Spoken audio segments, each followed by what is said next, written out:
Bem-vindos à entrevista ECO. Hoje o nosso convidado é André Pinção Lucas, é diretor executivo do Instituto Mais Liberdade, que realiza por estes dias mais um Campus da Liberdade. Já lá vamos começar pela liberdade no país. André, obrigado por ter vindo aqui à nossa entrevista ECO. Muito obrigado. Situo dois contextos. Ouvimos em tempos falar na asfixia democrática. Mais recentemente, a propósito do pacote Mais Habitação, ouvimos falar sobre as semelhanças com o período de Estado Novo, com medidas de Estado Novo e de António Oliveira Salazar. Apesar de tudo, os indicadores internacionais, de que o Instituto Mais Liberdade também produz e também participa, não deixam mal Portugal nos níveis de liberdade. Nas várias liberdades, liberdade global, mas na liberdade civil, na empresarial, na económica. Em que é que ficamos? Qual é o estado da liberdade em Portugal? Desde logo, muito obrigado pelo convite. De facto, temos várias dimensões de liberdade e Portugal não se posiciona da mesma forma consoante estas dimensões. Sim. Simplificando, podemos ter aqui três dimensões: a liberdade económica, as liberdades civis e a liberdade política. Nas liberdades civis é claramente onde nós estamos melhor posicionados a nível internacional e existe mais ou menos um consenso nos estudos internacionais sobre um país tolerante às diferenças, onde as pessoas têm genericamente liberdade de expressão, etc. Aí estamos relativamente bem posicionados. Não quer dizer que não haja oportunidades de melhoria, mas estamos genericamente bem posicionados. Ainda que, aproveito para realçar, sobretudo durante a pandemia, houve alguns momentos em que algumas destas liberdades foram de forma demasiadamente ameaçadas. Postas em causa até? Sobretudo quando no início percebe-se uma série de medidas mal tomadas, olhando para trás é mais fácil avaliar, ninguém sabia muito bem o que é que seria a pandemia. Mas passados vários meses, quando temos, por exemplo, as escolas fechadas tanto tempo, com a telescola, que todos os indicadores mostram que alunos de meios mais favorecidos conseguiam acompanhar, alunos menos favorecidos menos. O contínuo uso de máscara, mesmo em creches e jardins de infância, numa altura que é fundamental o desenvolvimento da linguagem das crianças e é importante ver a boca da educadora, etc., quando já sabíamos que esses jovens não eram classe ou grupo de risco todo, onde muitas vezes os professores já estavam vacinados, não se percebe, de facto, aí houve de facto uma ameaça. Foi-se longe demais, de facto, de forma totalmente injustificada, muito mais do que outros países, e não foi para conter o vírus. Para conter o vírus foram outras medidas tomadas antes. Nessa altura foi-se de facto longe demais. Ainda assim, genericamente, estamos relativamente bem nas liberdades civis e há que realçar isso e um avanço que começou a galopar muito desde o 25 de Abril, naturalmente, e temos conseguido preservar. Vamos às outras dimensões. Na qualidade da democracia, digamos que é o eixo em que estamos aqui a meio, entre as liberdades civis e as liberdades económicas, que já lá vamos. O conhecido estudo da Economist diz que somos uma democracia com falhas, o que não nos orgulha sobretudo completamente. Por causa da justiça, não é? Especialmente por causa da justiça. Justiça e corrupção, e as coisas estão mais ou menos ligadas. Uma justiça que tarda em reformar-se, falamos da reforma da justiça há imenso tempo, uma justiça que é lenta e uma justiça que induz custos de contexto a todos os agentes. Claro. Isto afeta a liberdade económica também e afasta possíveis investidores, tem aqui problemas profundos que afeta-nos a todos. E as coisas não funcionam, afeta também a credibilização do sistema, porque há uma desconfiança constante que leva muitas vezes a contornar o que seria o processo normal. E depois o tema da corrupção.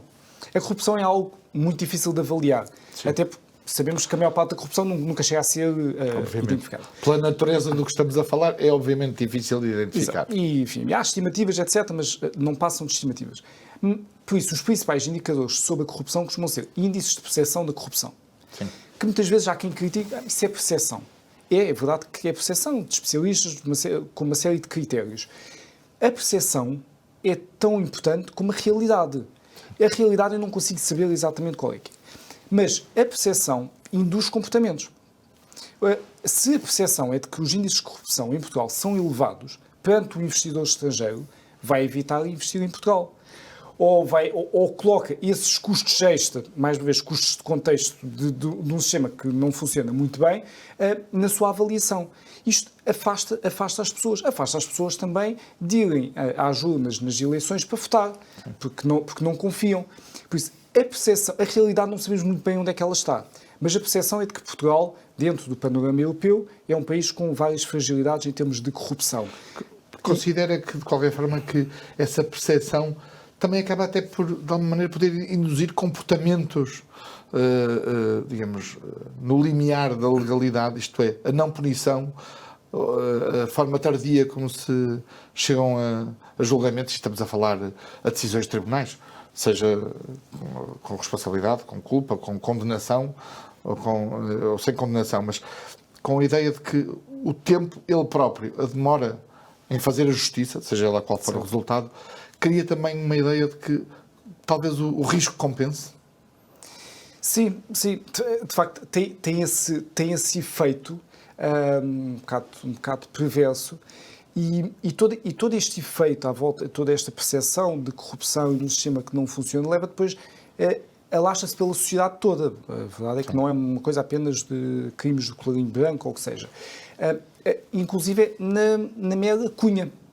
E há indicadores até interessantes sobre isso que mostram, por exemplo, que 50% dos portugueses afirmam que recorreram a cunhas para aceder a serviços públicos no último ano, e este é um dos valores mais elevados da Europa. Isto é assustador, porque há uma descredibilização total. O sistema público em várias áreas também não funciona muito bem, não é eficiente, não é rápido, a justiça também não. Por isso a única forma de avançar é recorrer a cunha, que é um ato de corrupção, ainda que não envolva dinheiro direto, é um ato de corrupção, pequena corrupção, mas é por aí que as coisas começam e é um sinal de como o sistema funciona. Uma pessoa... E de como é preciso contornar o sistema, não é? Contornar a legalidade para aceder, nomeadamente, a serviços públicos, por exemplo. Sim, normalizam-se estes atos como o único meio para conseguir que as coisas funcionem. Enfim, agora fala-se muito do tema da habitação, das demoras, dos licenciamentos. Este tema das cunhas é muito comum nessas áreas. A sensação que a população tem é que o sistema não funciona. E a única forma de terem resposta em tempo útil é, deixa-me lá ver se eu tenho um amigo lá, se eu tenho... E as coisas começam aí. O ambiente de desconfiança começa aí. E depois, quando subimos um pouco no poder, as dimensões são diferentes. São outras. A simplificação contribui para limitar esses riscos, não é? A simplificação, nomeadamente burocrática e administrativa, do acesso do cidadão, por exemplo, neste caso, aos serviços públicos. Eu acrescentaria a simplificação, que é importante, e foram dados alguns passos nas últimas décadas. Portugal está relativamente bem posicionado no desenvolvimento do e-government, e há que realçar isso, e até uma parte até foi muito alavancada até por partidos socialistas, por governos socialistas. Há também uma alavanca fundamental, que é a transição digital, que está demonstrado que é uma grande forma de evitar a corrupção. A Estónia é um bom exemplo. A Estónia tem cerca de 99% dos seus serviços públicos digitalizados. É quase tudo digital. Eu preciso pedir alguma coisa, vou a um site. Isso é uma forma fantástica de evitar a corrupção, porque aquilo entra num sistema que tem uma lista. Se eu for antes de... Há capacidade de escrutínio, há capacidade de acompanhar o processo. Exatamente. Sabe-se que a pessoa... Eu fui lá no dia tantos, às tantas horas, e fui antes de ir. Por isso o meu processo vai ser tratado antes de ir. Está lá registado e não há forma... Não há hipótese de eu dizer, olha, vê lá se avanças com o meu processo. Não, o sistema está fechado, entre aspas.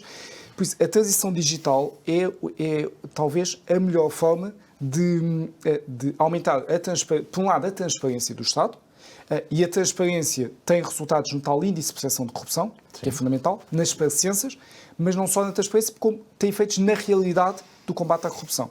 Por isso é um 2 em 1 fantástico. O André é especialista, uma das suas áreas de estudo, até profissional recente, é a inteligência artificial. De que forma a inteligência artificial, por um lado, pode ajudar nas liberdades, digamos assim, um instrumento de democratização, mas ao mesmo tempo como risco de ser usado precisamente, citou o exemplo da saúde e da pandemia e a forma como o Estado utilizou o seu poder para controle. Houve momentos em que não podíamos passar de conselho para conselho. Isto não foi assim há tanto tempo, não é? De que forma é que esta inteligência artificial é também ela própria um risco para, digamos, o aumento das liberdades globais, nomeadamente civis, em que vivemos hoje. Estamos, de facto, a atravessar uma transformação significativa com a inteligência artificial e nenhum de nós está muito bem qual é que será o efeito daqui a 10, 20 anos, e é interessante estarmos a viver à nossa frente essa transição. Por isso, ainda é difícil prever exatamente quais são os impactos. Mas eu noto que muitos dos receios que temos perante a inteligência artificial são os receios que já tivemos antigamente noutras revoluções, quer com a internet, quer com revoluções mais antigas, revolução industrial, que depois leva-nos até para discussões sobre o impacto que vai ter no emprego. E há sempre uma visão algo catastrofista. O que a história nos demonstra é que nestas revoluções a humanidade tem sabido adaptar-se e potenciar da melhor forma estas inovações para benefício de todos. E no que diz respeito ao emprego, tem demonstrado também que o número de empregos que destrói, já agora, são muito menores do que os empregos que criam. E o mesmo vai acontecer na inteligência artificial. Por isso, eu sou otimista relativamente à mesma. Não quer dizer que não haja riscos. Haverá certamente. É preciso limitá-los, não é? De alguma maneira, não é? Proteger a sociedade desses riscos, digamos assim. Fala-se muito das fake news, da forma como é fácil. Se alguém quiser meter na minha boca umas palavras que eu não disse, qualquer pessoa acha que aquilo é verdade. Há riscos como tudo, nós estamos já a habituar e a aprender com os riscos e a tentar limitá-los e a conseguir escrutinar o que é verdadeiro e o que é falso, mas o benefício é muito maior, com impactos até na automação de determinadas tarefas, na eficiência de determinadas tarefas, na relação naturalmente do Estado com o cidadão. Conseguiremos dar aqui um salto. E eu espero, sinceramente, do ponto de vista de português, que nós estejamos à frente, ou tentemos ter uma ambição de estar à frente em toda esta transição digital. Porque a competitividade dos países vai depender muito disso. Sim, claro, naturalmente. Vamos às liberdades económicas. Eu diria que, falarmos em percepções, a percepção, diria, do cidadão mediano em Portugal é que temos um país com liberdade económica, com capacidade. Podemos comprar o que queremos, podemos, enfim, fazer os negócios que queremos. Diria que esta é a percepção. Mas quando um país tem 20% de pobres e uma taxa e uma carga fiscal como a que o país tem, das mais elevadas da OCDE, e com um esforço fiscal muito acentuado, podemos considerar que temos mesmo liberdade económica no país? Quando comparamos no nosso contexto europeu, temos uma grande fragilidade na nossa liberdade económica, obviamente. Se compararmos a nível internacional, há países muito menos desenvolvidos e com problemas bem mais graves. Sim. Mas estamos inseridos num contexto diferente e temos benefício desse contexto. Essa é a nossa comparação. Não é? Essa é a nossa comparação. E no contexto europeu, e até no contexto da OCDE, de países desenvolvidos, temos bastantes fragilidades aqui. Passam por salários baixos. Nós temos os salários mais baixos da Europa Ocidental. Tanto os brutos como os líquidos são os mais baixos. Passa pela mobilidade social ou fraca mobilidade social quando comparamos com estes países que poderia ser. E que piorou, não é? E que piorou. Degradou-se nos últimos anos. E que piorou até porque esta inflação toda e o que nós assistimos nos últimos anos afeta sobretudo os mais pobres ou quem vive dos seus rendimentos.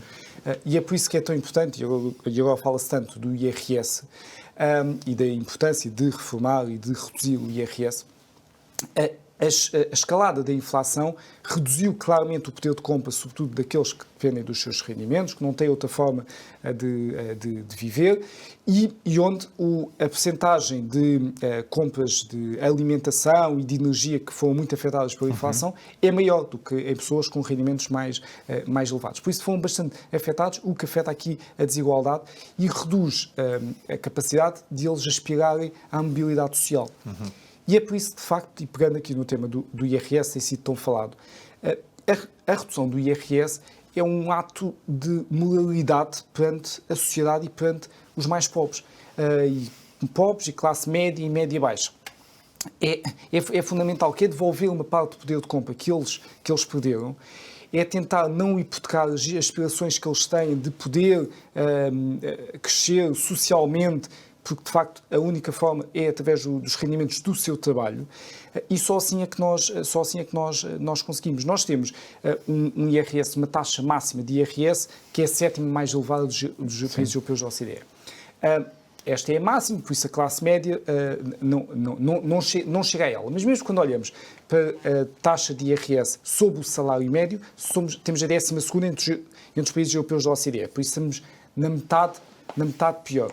E estamos a comparar com salários médios dos outros países que são incomparáveis com o nosso. A verdade é que enfim, alguns têm taxas mais elevadas, mas também os salários são bem mais elevados. Por isso, é uma questão moral baixar Não é apenas económica, digamos assim.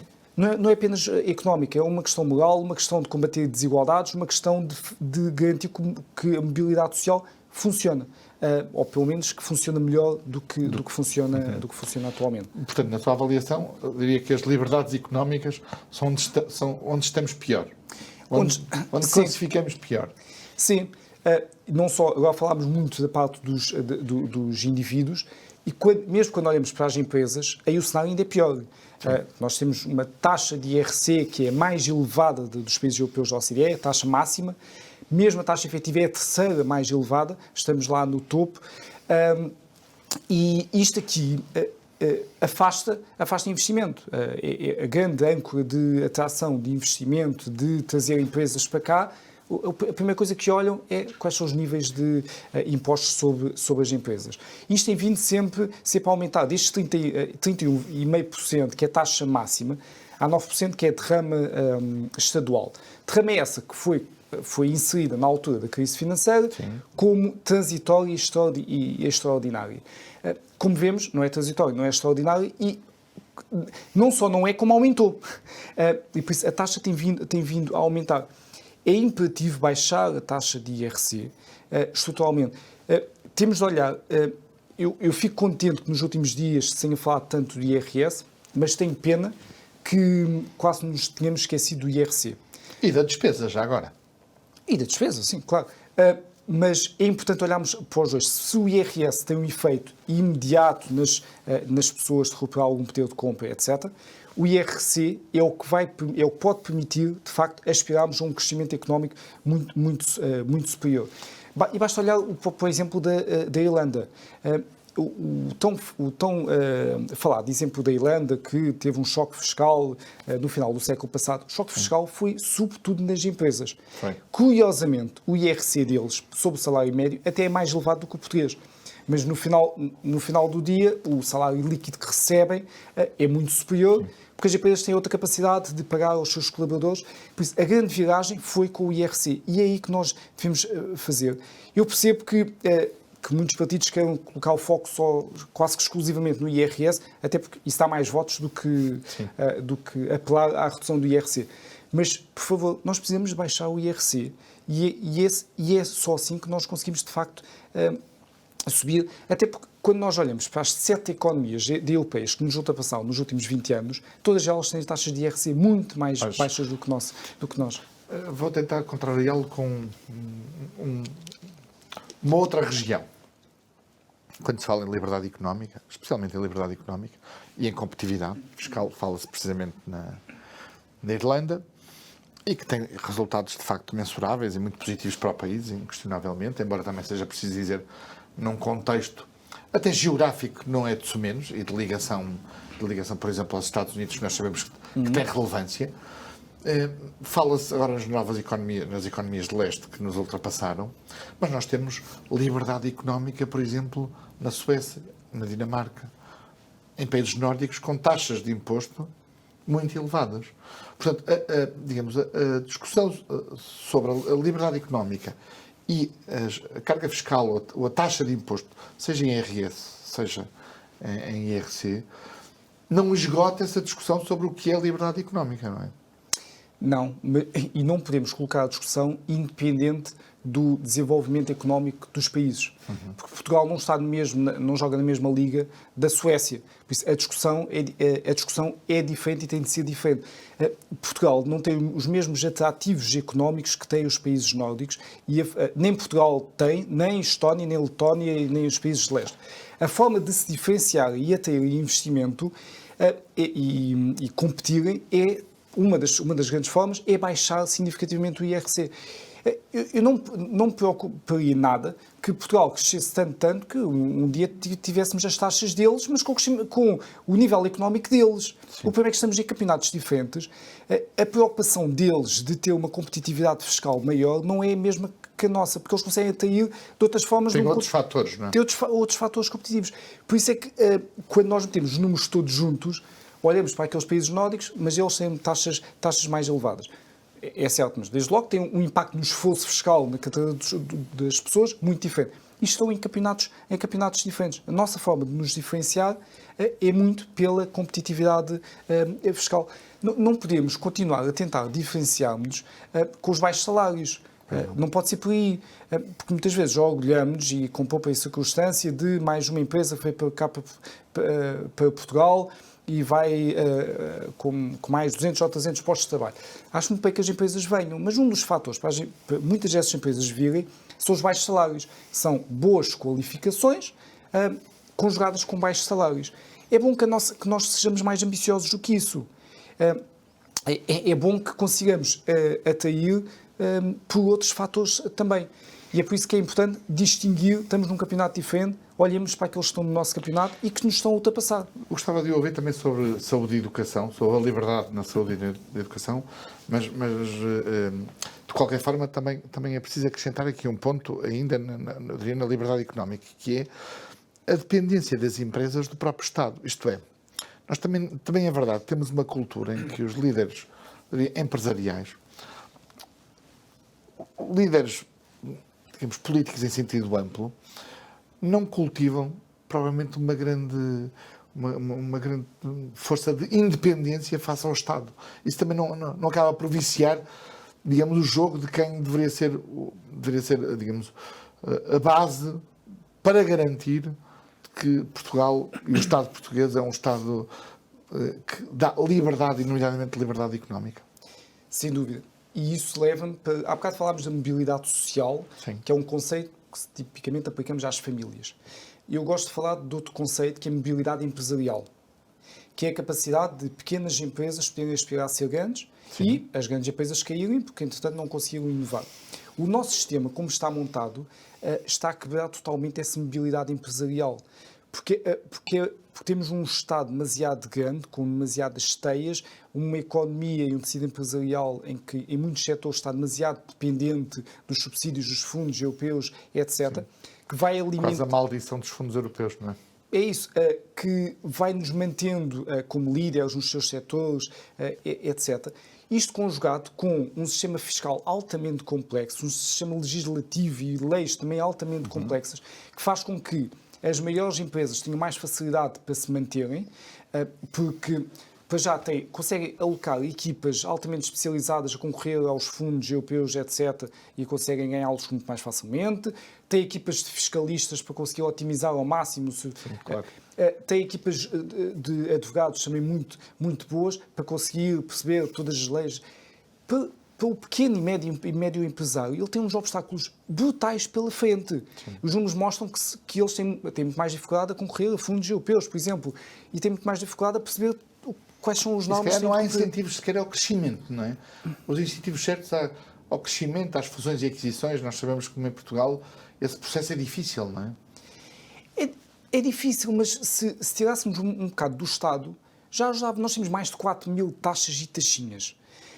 Como eu disse, afeta de forma desproporcional as empresas, mais as mais pequenas, menos as maiores. Tiremos um bocado do Estado, deixemos as empresas crescer. Há empresas que, pela sua característica de negócio, é difícil, se calhar, crescer muito, internacionalizar-se, mas há outras que têm condições. Mas deixemos a economia funcionar para que as empresas possam aspirar a crescer. E isso é liberdade económica. É eu lançar um pequeno negócio e ter condições para conseguir crescer, e não ter 1001 obstáculos pela frente, e ver que os maiores são sempre os maiores, com todo o respeito e importância que eles têm. O problema é que são poucos. Mas a máquina favorece os que lá estão e sempre estiveram. E aqui até podíamos conjugar também outros fatores, como há umas portas giratórias bastante criticáveis com algumas grandes empresas. E sabemos que não é uma coisa nova. Mas há um conjunto de fatores que beneficia os mesmos Portanto, a sociedade civil também tem alguma coisa a fazer, não é? Tem. A sociedade civil tem aqui um papel fundamental de exigência até, para que as coisas mudem. O que eu noto é que, principalmente quando olhamos para os mais jovens, temos jovens que são muito movidos por determinadas causas, mas são politicamente pouco marcados, ou ideologicamente menos marcados, são mais por causas. O que leva a que foquem-se em 2 ou 3 causas-chave, e há temas fundamentais que acabam por passar. Acabam por passar, ou acabam por ser atuados de forma pouco eficaz. Por isso, precisamos de uma sociedade civil mais ativa, e esse é um dos problemas que temos em Portugal, e os indicadores internacionais também mostram. Mais independente? Mais independente, sim, e que sinta independência, e que todos os organismos percebam que essa independência existe e que não há receio de dizerem o que quiserem e de atuarem. Porque toda a discussão política e de desenvolvimento da sociedade, etc., não pode nem deve ser um monopólio dos partidos. Sim, e claro. Mal será se for. E não estou a dizer que o seja em Portugal, mas ainda assim é mais do que será noutros países mais desenvolvidos. Precisamos de levar mais a sociedade civil para as pessoas, e as pessoas, até num estudo recente do Expresso e da SIC, mostravam que, no fundo, eles querem participar mais. Uma das coisas que pedem é uma reforma do sistema eleitoral para que haja alguns círculos uninominais, não quer dizer que seja na totalidade, parcialmente, enfim, levava-nos a outra discussão, mas querem saber melhor quem é que elegem. Curiosamente, até pedem mais, gostavam de ser auscultados mais vezes em referendos. A sociedade civil quer ser mais participativa, mas tem dificuldade a saber como é que pode ser mais participativa. Mas isso é fundamental. Falamos de liberdade, falamos de acesso. Nós falamos há pouco das liberdades civis, a justiça, por exemplo, e sabemos que os que têm menos rendimentos, enfim, têm mais dificuldades no acesso à justiça, que é cara, é lenta e é cara.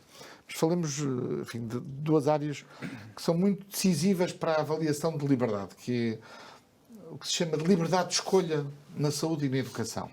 Como é que se protege segmentos da população mais desfavorecidos e que partem, de facto, muito atrás, com uma transformação do modelo da saúde e na educação, em que se poderia dar essa liberdade de escolha, que não existe hoje, entre ir para uma escola A ou para uma escola B, e o Estado deixar de ser apenas, digamos, o prestador e financiador, mas o financiador e prestador a poder estar em concorrência. Como é que esta transformação se pode fazer?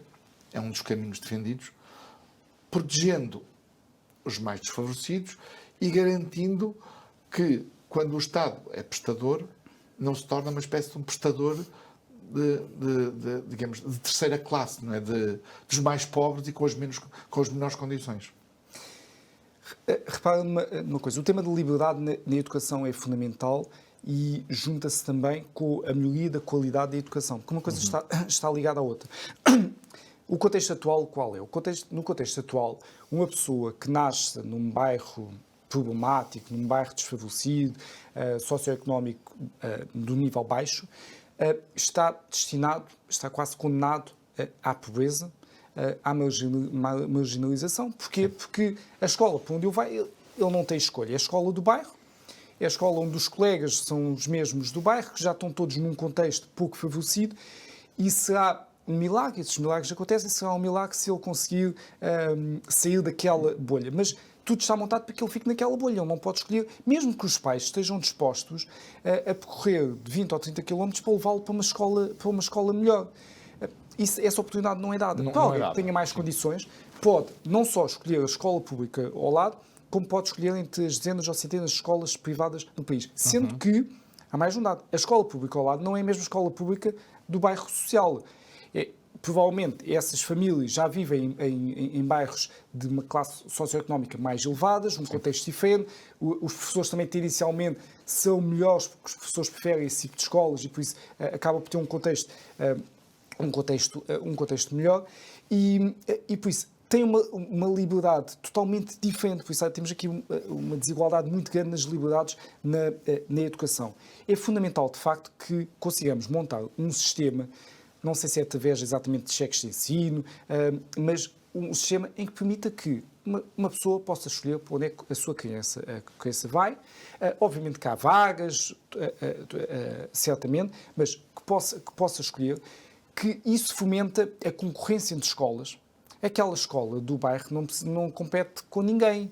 Tem um monopólio naquele bairro, porque tem os alunos garantidos naquele bairro, desde que haja taxa de natalidade e tem que os aceitar, não é? E tem mesmo que os aceitar. E tem mesmo dos aceitar. Não há concorrência. A concorrência, precisamos de incutir mais no público os instrumentos que funcionam melhor no privado. E a concorrência é a melhor alavanca de crescimento, de inovação, de desenvolvimento. Se as escolas concorrerem pelos alunos, e não é só concorrer pelos alunos, pelo orçamento. O orçamento vai atrás dos alunos. Sim. O orçamento não está garantido. Tem mais alunos, tem mais orçamento. Tem menos alunos, tem menos orçamento. Eu diria que tem mais resultados, tem mais orçamento, não é? Se concorrerem pelos alunos, se concorrerem pelos professores, e tanto se fala de professores que andam com a mochila às costas de norte a sul, as escolas têm de ter maior autonomia de contratação de professores. E isto vai beneficiar os próprios professores, apesar de eles muitos se queixarem desta possibilidade. Mas vai os beneficiar, vai valorizar a sua profissão, vai valorizar os melhores professores. Mas como é que se protege esse modelo, que, diria, tem condições para ser virtuoso, do risco de as escolas, nesse modelo de concorrência, não aceitarem alunos que já chegaram com atraso, porque partiram com muito atraso, porque não têm pais que têm livros em casa, porque têm uma vida difícil, porque têm condições socioeconómicas que não permitem acompanhar os filhos no seu processo escolar.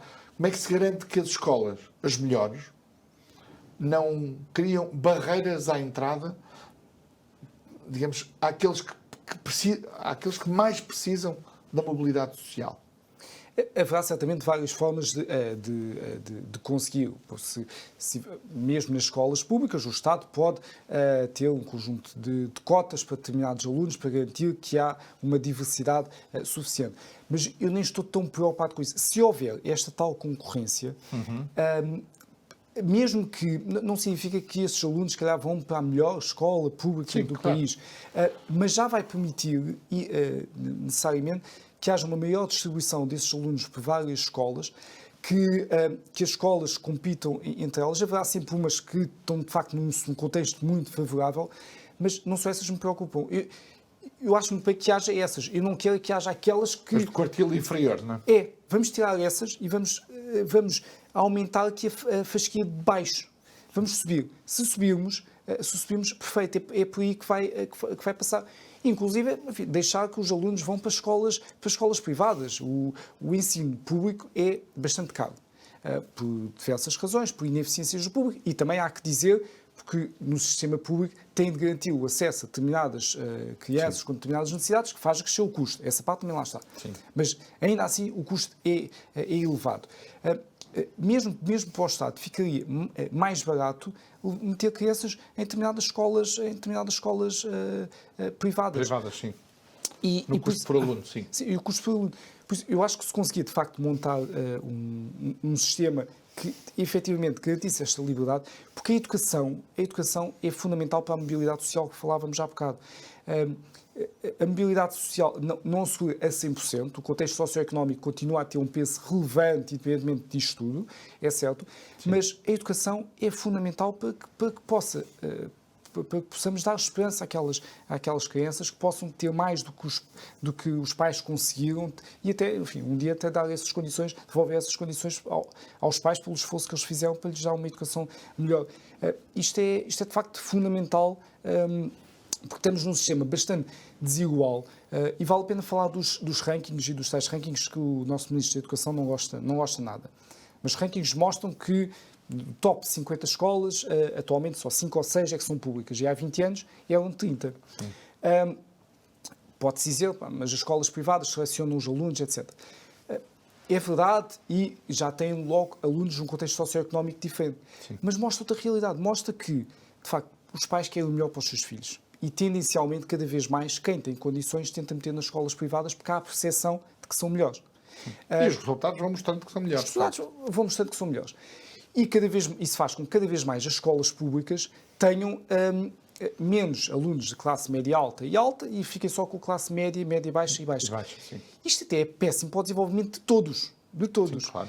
A escola pública era, há umas décadas, um local de diversidade de classes sociais, socioeconómicas. Isso era importante, tanto para aqueles que vinham de classes mais elevadas, para perceber que a realidade é um pouco diferente e que há pessoas que passam por outras necessidades, como para os outros que vêm alguém com melhores condições e que o estimula a ter ambição, etc.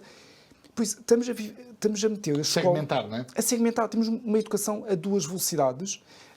Os que podem nos privados, a escola pública Na condenada saúde não é ao diferente, fracasso. não é? Com os seguros de saúde, por exemplo, não é? Na saúde não é muito diferente, de facto. Nós já temos 3 milhões de pessoas com seguro privado de saúde, podem escolher à vontade e podem ultrapassar as barreiras das filas de espera. E confesso que nestes últimos anos de governação há três coisas que, para mim, claramente, que eu chamo 3 medidas que foram claros crimes políticos. Foi os 3 mil milhões de euros injetados na TAP, outro foi acabar com os PPPs na saúde e, por fim, este programa do Mais Habitação, até por todo o sinal que dá aos investidores e percepção, mesmo que algumas medidas sejam muito inconsequentes no final do dia, mas são consequentes nesse sinal. Aliás, já são consequentes não tendo ainda entrado em vigor, porque é uma ironia, não é? Como é que é o tema das escadas de volutas? Eu acho que isso não vai acontecer nada, mas a percepção induz mais uma vez a comportamentos. Os comportamentos são nefastos para o objetivo que o Governo supostamente queria cumprir. No que diz respeito à saúde, nós acabámos com PPPs na saúde que estavam a funcionar bem. Temos um relatório do Tribunal de Contas que é bastante evidente. Não só funcionavam bem, é o mais eficientes, é o melhores para os utentes. Há um dado bastante curioso. Nós temos vivido com o caos nas urgências dos nossos hospitais. Os nossos hospitais receberam menos 4% de urgências, de atendimentos nas urgências no ano passado. Menos 4%. Não foi porque as pessoas caíram menos ou que tiveram menos acidentes. Não, sabemos que havia muitas filas de espera. Foi incapacidade de dar resposta. Menos 4%. Qual é que foi o hospital que teve a queda maior? Beatriz Ângelo. 21%. Loures. Um hospital que em 2019 era uma PPP. Atualmente não é uma PPP. Não é uma mera coincidência. Não é. Funcionava, e os próprios profissionais que lá estão sentem as diferenças. Funcionava bem. Havia o tal incentivo do lucro, que existe tanta aversão em Portugal. Esse incentivo ao lucro é o incentivo para que o hospital, para que o prestador melhore, para que seja mais eficiente, para que inove, para que preste um melhor serviço. Por isso nós pagamos uma pequena margem que é o lucro deles e no final do dia o custo até fica mais barato para nós contribuintes, que é curioso. Por isso, só por fanatismo ideológico é que terminámos com uma coisa que funcionava. Eu até percebo que antes de implementar os PPPs da saúde haja um receio. Eu percebo. É um tema, é uma área sensível, se calhar não vai funcionar. Eu aí percebo. Tudo bem. A partir do momento em que testamos... Existiam 4. Existiam 4. Resistiu uma, não é? Com prestadores diferentes. Sim. Com prestadores até diferentes. Uma vez que testamos em localizações diferentes, testamos e que funcionam, e que é evidente que funcionam, acabar é totalmente o contrário daquilo que devia ser feito, que é estender. Quando eu digo estender, não é de repente estender a todos os hospitais. Não. E poderia acontecer com alguns deles e com alguns prestadores funcionar mal. Quando funciona mal, termina-se. Felizmente temos alguns hospitais públicos que têm indicadores que estão acima da média, como é o caso do Hospital de São João, que é muito falado. Aliás, por norma, os hospitais no Porto têm indicadores melhores do que em Lisboa. E nestes indicadores também de queda das urgências nota-se. Por isso, aqueles funcionam melhor, perfeito. Mas existe o sistema está montado para que, tendencialmente, a gestão não seja fantástica porque faltam os incentivos. A gestão dos recursos, a gestão da alocação dos mesmos. E esse de facto, é um problema e que limita a tal liberdade. Se eu tiver condições, tenho um bom seguro privado, escolho o meu hospital, não tenho cá filas de espera essas que também têm aumentado, e tem condições que quem não pode comprar o seguro de saúde não tem. Saúde. Estamos num país dito desenvolvido, onde saúde e educação estão como âncoras do sistema, onde deveríamos garantir, é impossível garantir total igualdade de acesso, etc., porque existe já sempre seguros de saúde, etc., mas tentamos, é aquilo que falava há bocado, tentemos que a fasquia mínima não esteja cá em baixo, que seja elevada, que sejamos ambiciosos, que mesmo as pessoas com menos condições tenham a possibilidade de estar aí. E há condições de o fazer sem aumentar os custos para o Estado. Desde logo porque as PPPs são mais baratas. São mais eficientes, logo são mais baratas para os contribuintes. São mais baratas. André, vamos ao Instituto. Vai realizar-se esta semana mais um Campus da Liberdade. Sim. Em primeiro lugar, gostava de saber das experiências dos anteriores. O que é que retiram, que lições é que retiram desse exercício de juntar jovens estudantes e obviamente, também personalidades que vão fazer as suas intervenções numa espécie de um retiro, num retiro fora de Lisboa, portanto, creio que este ano é em Fátima, para discutir liberdades. Não, tem de facto corrido muito bem. É a nossa terceira edição e é muito interessante ver jovens que vêm de todo o país e com vários backgrounds académicos. A maior parte deles ainda estão a estudar, alguns já não, e com vontade de aprender, de se instruir civicamente. São jovens que querem ser mais ativos a nível civil, na sociedade civil. Alguns já o são, alguns já estão ligados a juventudes partidárias, associações, etc.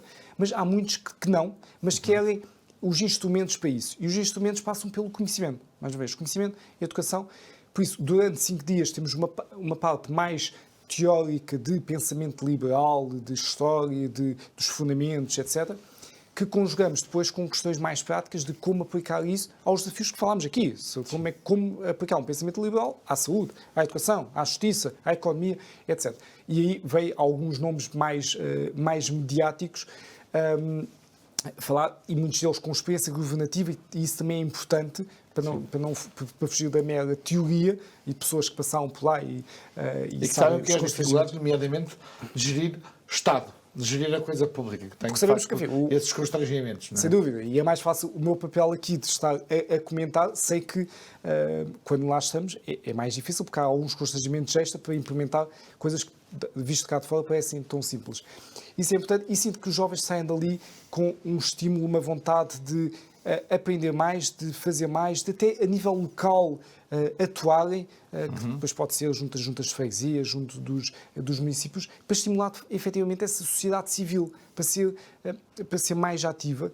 Não podemos fechar os braços perante as crescentes taxas de abstenção, perante os indicadores que mostram que os jovens estão cada vez mais desiludidos com os políticos, com a política, e mostrar a política somos todos nós. És tu podes fazer política no teu dia-a-dia, não precisas ter nenhum cargo, e por isso é tão... E este ano, que prioridades é que vão dar à discussão? Acabamos por tocar, como são 5 dias, acabamos por tocar em vários pontos. Há alguns temas que não foram falados no ano passado que este ano entraram, como é o caso da habitação, por exemplo, que é um tema...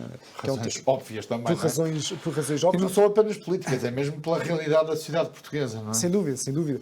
E há bocado, quando falávamos da liberdade, se há algo que afeta muito a liberdade, é a habitação, ou a falta de habitação e a falta de uma pessoa de classe média, que não é classe baixa, de classe média, em Lisboa ou no Porto, nas grandes áreas metropolitanas, não conseguir ter uma casa é de facto algo chocante. Temos o tema da habitação que não tivemos no ano passado, temos o tema da inteligência artificial que não tivemos no ano passado, isso são novidades, que se juntam a temas que se repetem, porque continua a ser importante, como temas como o tema da saúde, da educação, da economia, da fiscalidade. Por isso temos aqui várias vertentes. Consideramos que são as fundamentais para o nosso desenvolvimento. Também. Como é que depois fazem o acompanhamento dos resultados desse campus? Este é o terceiro. Têm mantido contacto com os estudantes, ou não estudantes, que participaram no primeiro e no segundo campus? Eles repetem-se, voltam? Como é que tem sido a experiência? Alguns voltam, sim. Aliás, há alguns que participaram nos 3 campos, que vão para este terceiro e que participaram nos outros 2. E é interessante ouvir o feedback deles. Eles próprios ajudam-nos a ir melhorando o campus. E tentamos ir mantendo contacto com eles, desde logo por uma plataforma que hoje todos nós utilizamos, que é o WhatsApp, em que temos um grupo que tem todos, que já temos um grupo criado com os 150, que o objetivo é, de facto, continuar a acompanhá-los e a envolvê-los nas nossas iniciativas. Por isso, obviamente algo voluntário, mas aqueles 150, aqueles que quiserem continuar a participar através de voluntariado, que é uma excelente forma de sermos ativos na sociedade civil, ajudar-nos com análises, com traduções de textos, com escrita de textos. Isso é fundamental. E dar-lhes também oportunidades. Por exemplo, este ano nós temos 4 painéis de debate, que vão incluir nomes muito conhecidos, como Luís Marques Mendes, Sérgio Sousa Pinto, Adolfo Mesquita Nunes e tantos outros. São 4 painéis em que todos eles vão ser moderados por jovens que participaram no campus do ano passado. Okay. São jovens com alguns que ainda nem têm experiência profissional, outros estão nos primeiros anos. Nós queremos lançar esse desafio e lançámos há uns meses, eles têm estado a preparar as questões. É um desafio para eles saírem da zona de conforto, para levá-los a refletir, a ler, a estudar, e tentamos lançar esses desafios àqueles que queiram continuar a desenvolver sua atividade cívica, porque de facto para nós isso é fundamental. Eu li um artigo do André Azevedo Alves, o professor André Azevedo Alves, quando o nascimento do Instituto Mais Liberdade, que é um instituto apartidário, financiado por privados, e que obviamente tem uma missão muito clara e definida e publicada no seu site, e o André Azevedo Alves alertava para um risco, que é o risco da acomodação e do politicamente correto, isto é, o exercício da atividade do Instituto entrar numa certa rotina, como entre as organizações, as entidades, as instituições. Como é que o Instituto tem combatido este risco que era apontado há 4 anos, que tem devido ao Instituto Mais Liberdade? Nós tentamos, esta ligação aos jovens é uma forma de eles próprios também nos posicionarem a evitar esse comodismo, porque os jovens são mais irreverentes, são mais inovadores, naturalmente, pela idade, e não gostam nada desse comodismo e gostam da diferença. E o facto de estarmos também muito direcionados para eles e termos muitas iniciativas com eles, e eles estarem muito envolvidos connosco a ajudar-nos nas iniciativas, serve exatamente para isso, para eles nos estimularem também, devemos fazer isto para agitar as águas, e por isso temos tentado evitar, creio que bem, mas sou juiz em causa própria, mas temos tentado fazer, tentamos nas nossas iniciativas não ser apenas o politicamente correto, mas ter ali alguma irreverência que leva as pessoas a discutir, a chamar a atenção. Lançámos há uns tempos alguns outdoors também com algumas mensagens mais irreverentes nesse sentido, porque de facto este tipo de organizações, por norma, a maior parte está mais destinada ao fracasso do que ao sucesso. Sim. E porquê? Porque tendem, a maior parte delas, por se fechar numa bolha. Fecham-se numa bolha, fecham-se, nós temos um cariz liberal na organização, vamos falar aqui para pessoas que também tenham um pensamento liberal, umas conferências, um conjunto de intelectuais, mas aquilo não sai dali. Nós temos tentado desde o início sair daí. Não, nós trabalhamos para as massas, até por um motivo. Nós queremos mudar o país e queremos mudar o país também politicamente. O país não se muda com nós marcarmos uma reunião com o nosso primeiro-ministro António Costa, com qualquer ministro e expor as nossas ideias. Não, eles já ouviram várias ideias. Eles já ouviram mais ideias do que nós, da direita à esquerda, mais liberais, menos liberais. O país muda, mudando a sociedade. É por aí que o país muda. Fazendo ver à sociedade que determinadas políticas são mais eficazes do que as outras.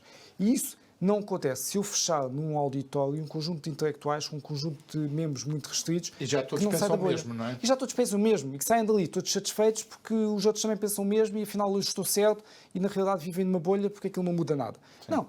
O que é que nós podemos fazer para mudar a sociedade? Por isso é que a nossa presença nas redes sociais é tão significativa porque a população quase toda está lá. Quase toda está lá e conseguimos sair das bolhas. Quase toda está lá e discute o que nós partilhamos, reflete, pode concordar mais ou menos, mas é por aí que as coisas mudam. E é isso que nós tentamos, e passa também, por exemplo, até pelo Campus da Liberdade, que é um campus direcionado para jovens. São 5 dias com alojamento, refeições, etc., onde eles pagam uma taxa de inscrição meramente simbólica de 20 euros. Isso é exatamente para, Acesso. para Criar garantir o acesso. Garantir o acesso, sair das bolhas, garantir o acesso. Eles candidatam, tivemos cerca de 300 candidaturas, em que têm de explicar várias coisas, a sua motivação, de onde é que vem, o curso, etc.